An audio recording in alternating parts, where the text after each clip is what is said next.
Todo listo en Noia para 4 días de festexos patronais na honra de San Bartolomeu. Mañá ás 10, as bombas de Palenque anunciarán o inicio das celebracións que terán aos cativos como protagonistas principais. A Alameda acollerá durante toda a mañá hinchables e obradoiros pros máis pequenos.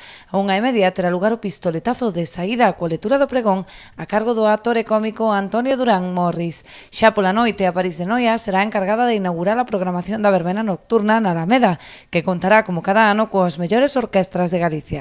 Na Praza do Tapal terá lugar o concerto La Edad de Oro del Pop Español, con artistas como Pablo Perea, Joaquín Padilla, Chus Herranz ou Miguel Costas. Tras a primeira xornada festiva, a fin de semana reserva algúns dos pratos fortes, como a procesión na honra de San Bartolomeu e a actuación estelar de Marta Sánchez, previstas pro venres.